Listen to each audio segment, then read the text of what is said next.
conversation. So we're going to try to work on something. Get instead upstairs. I just want to.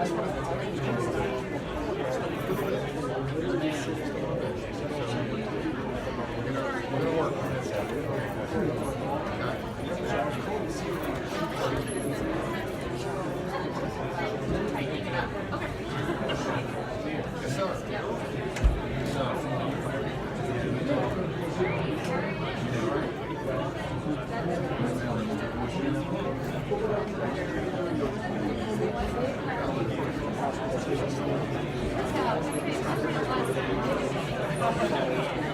Yes, sir.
We're going to have some administrative action here.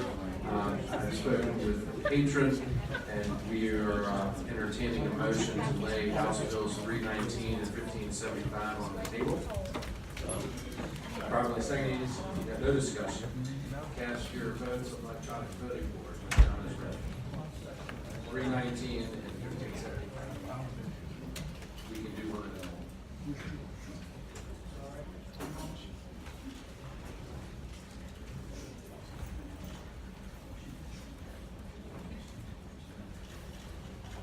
Please close the roll. The bill is laid on the table 6-2. 1575 is next.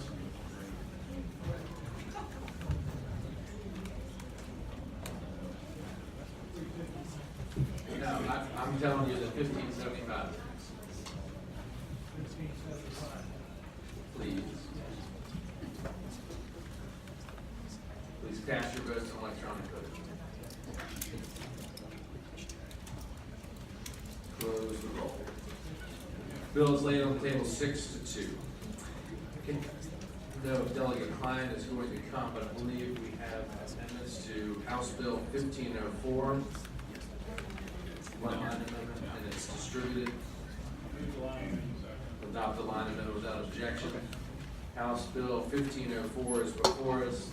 Staff, would you remind us, we heard it briefly the other night, remind us what House Bill 1504 does now as amended? Yes, sir, Mr. Chairman, basically clarifies that the homeschoolers are allowed to take virtual courses, would still be for the normal tuition that they've been paying all along, and it basically clarifies that.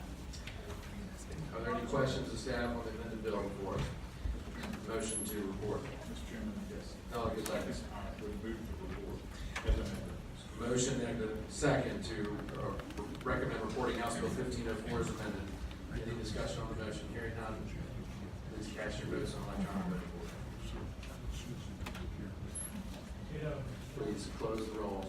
Bill is recommended to support 8-0. Delegate Krizak is next on my list. We have Delegate Dwyer. Let's see him. Yards. No. Reed. Yes, thank you, Chairman. House Bill 350. Yes, I'm going to be brief here. I do not believe, first of all, House Bill 350 actually is a bill that would require the 3 jurisdictions in the state of Virginia who still do not have universal full-day kindergarten to actually take the plans and reports that they have, provide those to the Board of Education, so that the Board of Education can look at those and then identify best practices and lessons learned that can be shared back out with those 3 jurisdictions, so that hopefully we can facilitate having them learn from each other and be able to move further along to getting universal full-day kindergarten in those 3 jurisdictions. I do not believe that there is a fiscal impact. There was a separate budget amendment that I had submitted for Loudoun County exclusively for construction of additional classrooms, which might have caused the confusion, but these are 2 severable items. And Delegate, we still have the budget amendment before the subcommittee for consideration over the course of the next week. My understanding is that House Bill 350 would be in conflict if the state directs school divisions to develop and implement a plan to offer only full-day kindergarten with the state acknowledges staffing accommodations for half-day kindergarten classrooms and other So this concerns. is not to mandate for the, it's not to ask them to develop a plan full-day kindergarten. All 3 of these jurisdictions now have plans and are working towards implementing. Instead, it is getting those plans, sharing that information with the Board of Education, and then having the Board of Education extract from that best practices that can be shared back out. So we're not mandating that they create a plan. We're also not mandating that they do it in any specific time frame. Do you have anyone to speak in favor of your legislation? I believe so. We were waiting for that. Thank you so much. She says that every time she speaks for something, it passes. Mr. Chairman, members of the Subcommittee, I'm Kathy Berger with the Virginia Education Association. We appreciate the ability for these 3 school divisions to get their plans in front of the Board of Education, to get some really good feedback on it. It is the beginning of the gap between those who have and those who have not. And we don't have full-day kindergarten for all of our children in the Commonwealth, and we support this bill. Thank you. Anyone else in support of House Bill 350? Anyone opposed to House Bill 350?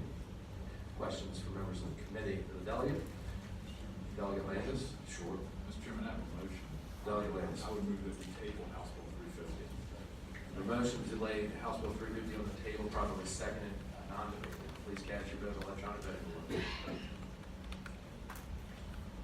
Please close the roll. House Bill 350 is laid on the table, 5-3. All right, thank you, Mr. Chairman. Delegate Bagley. House Bill 831. Mr. Chair, House Bill 831 clarifies that virtual Virginia programs shall be available to every middle and high school in Virginia. The bill also clarifies that the program may be expanded to elementary school. Currently, the program is only required to be made available to every public high school. The bill also replaces a reference to the statewide electronic classroom with an online learning program. Delegate Bagley, I believe you may have some amendments you'd like to offer as well to the bill. No, thank you. No amendments to the bill. No. Well, thank you very much for the consideration. Is there anyone here to speak in favor of House Bill 831, unamended? Anyone at all? Department of Education, welcome. members of the committee syndicate, Department of Education. This bill would essentially make it clear for the school divisions that they can offer online courses to kids in middle school for high school credit. The middle school program courses are offered in middle school now, but some school divisions say allow kids to take them for high school credits, and other, because of the language in the code that says public high school, do not allow that credit. So we're not expanding it into middle school. Virtual Virginia programs are provided through state funding. It's not a cost to local school divisions, and so essentially this bill is trying to bring the code around to provide clarity. Thank you very much. And Delegate Baggett, I believe, Bill, we discussed your language.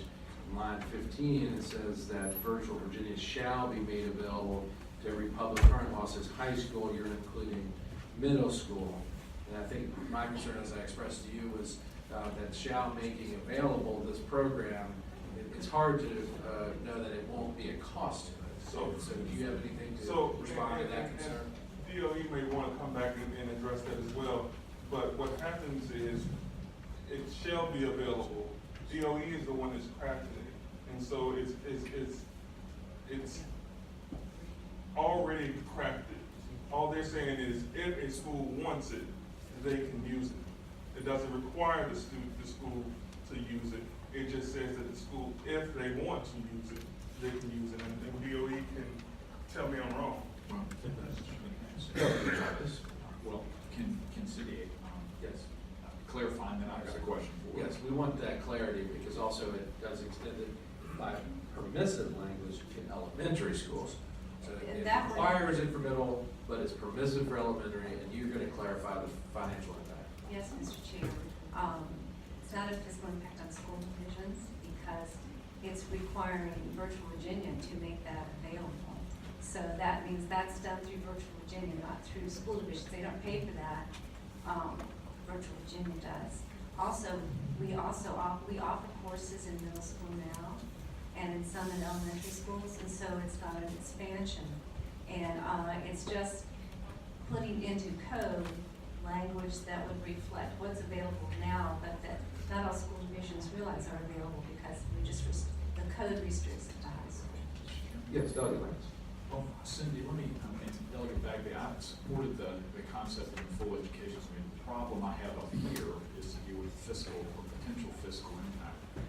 If we're appropriating $5.4 million now for high school students for Virtual Virginia, if you expand that to middle school, and you say shall, how can it not have a fiscal impact? I just can't wrap my head around that. You can be cleaned up. And so the 5.4 covers what is needed to create the program. All it's saying is what is established with that 5.4 can now be available to the middle school. For example, if you create a algebra program that is, well, let's go geometry. A geometry program for high school. There are some students, particularly in low-income areas, that 8th graders would like to take that class, but it's not available because there's not enough students to make a class. And so that will allow that 8th grader to take the class. It will be available to the middle school, but it's not mandatory for the middle school accept it. Mr. Chairman, Delegate Bagby or Dr. Kay, I would say I understand that, but what you're also doing, unless you provide additional funding, is reducing the availability of those online courses across the state. Because even if some of them are getting underutilized, there may be others that are overutilized, and if they're very, very sought after, you're expanding it to middle school students, which means you potentially are going to generate more costs. That's the concern I have. Mr. Chairman, Delegate there. I'm sorry, is it possible that you can further explain or expand on the statement that Delegate Landis is making? If the program is already available, can you speak to how this reduction is occurring? I don't understand. The 4.5 million supports Virtual Virginia now, and so those courses are online and made available to all students. And if the code, because the code says public high school students, not every school division feels as though they can offer these courses to middle school. And but the 4.5 million is still providing those courses now that are available and covers what's available to the middle school students as well. And so I don't know that, and I could give some more information, but I don't know that this is going to cause an overload on the system where you're taking slots away from other kids. I do know that school divisions do have some middle school kids that they would like to offer this to, and I can understand the potential of what you're saying, but I don't believe that that's the issue at this time. So, Mrs. Mr. Chairman, I have a question. Mr. Chairman, I have a question. Delegate, So this is not, in terms of offering it to middle school, it's not offering it to every middle school child, right? It would be available to others. It would be available to every middle school child. But it doesn't mean every middle school child would be interested in doing, okay, so. Mr. Chair, just for Delegate clarity, Packard. even for clarity for that, it only says that it is available to the school. And so if a school system or a school doesn't want to do it, or doesn't want to participate in it, they won't, it's not a mandate that they do. Right. But if the school system and the school sees an opportunity for them to provide, this tool for their students, then they will be able to tap into it. So it's not a mandate for not the school system, not the school or the student. It just says it should be made available since it already exists. Thank you. Mr. Chairman, thank you. My question, I think, if the lady could come back to the microphone, are you saying that this is a fixed cost for the program already, and if more students are added, there's not a variable additional cost? Or will there be a variable cost if more students use it? What will happen is that the courses that are offered now with the budgeted amount will be open to middle school students, really as they are now. Some school divisions do have their middle school students enroll. It's that some school divisions consider, because of the statement in the law, that public high school, they don't feel as though they can make it available to their kids. Mr. Chairman? Hold on one second, Delegate Dahl, I'm sorry. I just want to make this clear because not much has been made clear. Right, sorry. This is the second time that a similar question has been asked, which is basically, can you do this within existing resources, yes or no? Yes. And the Yes, answer yes, is, sir. you're saying yes, and it will not grow. I'm saying that we're providing this within existing resources now, and that the purpose of this bill, the intent of the bill was to provide clarity in the code, not to expand the program. However, recognize the Delegate Landis' point that if other people become aware of this possibility to it be available to their kids, that there might be more participation. But there can only be participation within the amount of money that's made available for Mr. Chairman, Delegate Rush. Ma'am? So I have a high school in my district that goes 8 through 12. So if their 8th graders were allowed to do this, they could just sign up because they're in high school? Is your Or high is there a strict definition of high school? Is that in the state code, or is it left up to each division? Your division has that high school as 8 through 12, so your 8th grade students will be eligible. And, Mr. Chair, Delegate. I mean, another reason why this program probably this bill would need to complement the bill that we just passed, by, House Bill 1504, because there are the existence of 8th graders in high schools now. And so, do we just offer based on, what we're saying, that just to those who, in the traditional sense, not through the 12th grade? Or then is it then open also to those in that school period? It doesn't matter because they're in that high school. So I just think it's something that would complement what we're doing, the House Bill 1504 that we passed just now. And Mr. Chairman, I move to report it. Mr. Chairman, Delegate Landis. substitute motion to table the bill. There's a motion to report, probably second, a substitute motion by Delegate Landis to table, also seconded, non-debatable.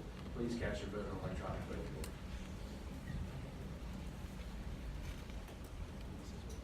Thank you, Mr. Chair. Thank you. The bill is laid on the table 5-3. Delegate Van Valkenburg.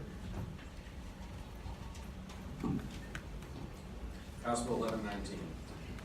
Yeah, I was here a week ago to talk about the budget amendment that's with 1119, but the gist of 1119 is that we're creating a school personnel survey that can get us the data we don't have on teacher retention issues. You know, we know that there's a teacher shortage, and on the front end, that's typically associated with pay, prestige, stuff like that, but on the back end, once teachers are in, it's typically associated with school policies, personnel issues, and so this survey would allow us to kind of figure out geographically, region by region, why are people dissatisfied, and then we can craft policies related to that. And typically, these are small tweaks that go a long way in keeping teachers, and so I think this is a cost-effective and a very efficient way to keep teachers in the classroom, which will go a long way towards stopping our teacher shortage problem. Do you have anyone to speak in favor of your bill? Is there anyone? Yes, Mr. Sessom.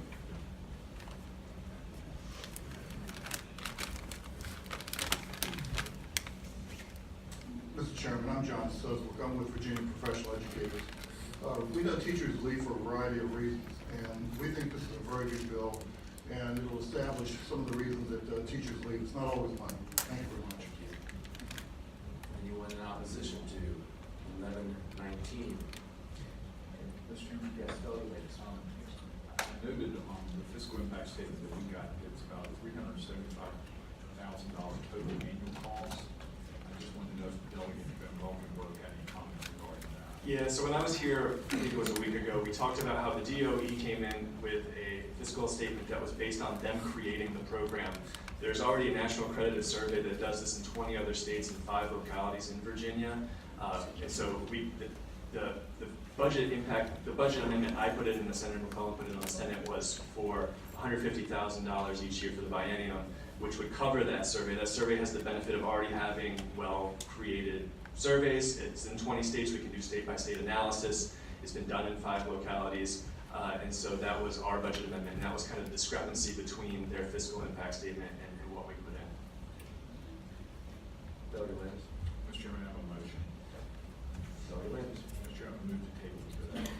We have a motion to lay House Bill 1119 on the table. Please cast your vote on electronic voting board. Please close the roll. The bill is laid on the table 5-3. Thank you, Mr. Chairman. And Delegate, before you leave, I was just saying, for those here, I've been talking with a nice gentleman from Northern Virginia, and provided our staff with some additional resources and other thoughts on surveys generally, because that has been a topic of conversation of this subcommittee, and it's something that I would like to work with you and the subcommittee is interested in getting to the bottom of this data. This does look to address some of the issues that have been raised with shortage. Mr. Chairman, just since you opened it up, I think I support the concept. The fiscal impact is what we're trying to deal with and trying to wrap our arms around or head around how much the actual cost would be. And we just not had enough time. I understand there are vendors out there, but that needs to be further vetted before we know what the cost is. So maybe we can take this up in the Virginia Future Caucus. Sounds like a lovely idea. Thank you. All right. Have a good weekend. Delegate Davis is here to represent House Bill 1502, which is patroned by Delegate Yaris. Yes, sir. Delegate Davis. Thank you. Mr. Chairman, House Bill 1502 sets up a non-reverting fund to help offset the cost of advanced placement IB testing for students that qualify for a reduced and free lunch. I believe there's a substitute from the subcommittee. The substitute's before you. Thank you. Mr. Chairman, there used to be a significant amount of money that came from the federal government that was recently stopped. Every state east of Louisiana now offsets the subsidy through grants, with the exception of Maryland, Pennsylvania, and Vermont. This just sets up that fund so that donations can be made in the future. The Commonwealth of Virginia, if it sees fit, can also help do so. There's been significant studies shown that when there is subsidies for AP testing for these groups of students, there's a significant increase in them taking AP classes and taking the tests, and when those subsidies do not exist, they do not and you can understand how much that impacts the cost of education at universities for those same students if they forego that opportunity in high school, Mr. Chairman. Thank you, Delegate Davis. Is there anybody else to speak in favor of Delegate Niara's bill other than yourself? Okay, is there anyone opposed to this bill? Is there any comment from committee? There's a motion to lay House Bill 1502 on the table, probably seconded. Now debated. Please cast your vote electronic vote for it. Please close the roll. Bill is laid on the table 7-0. Thank you, Mr. Chairman. Thank you. And just for the public's edification, these funds that aren't funded are typically not done course concept. So thank you very much for being here. And with that said, we do also have House Bill 380 in the same posture, and I have a motion on House Bill 380. I have a note that the patron asked us to Would strike this. you prefer to strike though? Well, if he asked us to do that. We would certainly entertain that. Okay. A motion to strike. Yeah, Mr. Chairman, I would move at the patron's request that we strike House Bill 380. Is there a second to the motion? Properly seconded. Motion to strike. Please cast your vote on the electronic vote. Please close the roll. Bill is stricken, 8-0. Okay. Yeah. Delegate Bourne, we have taken action on your bills as you and I had discussed, but we thank you very much for coming. Okay, thank you. House Bill 740. Delegate McGuire, is anybody speaking to his legislation? Is there a motion on behalf of the committee? There's a $20,000 fiscal impact. You did talk, okay, thank you, Delegate. House Bill 740, motion to lay 740 on the table. Motion seconded. Second. Properly seconded. Cast your votes on electronic voting board. House Bill 740, lay on the table.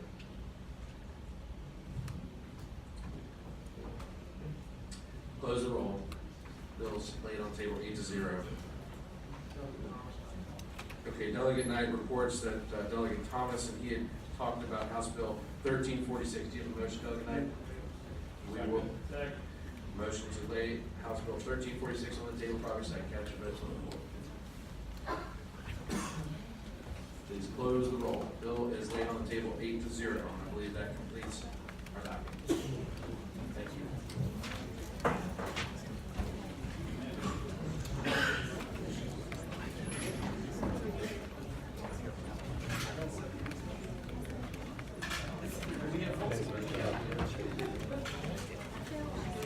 Places I'd rather be on Friday.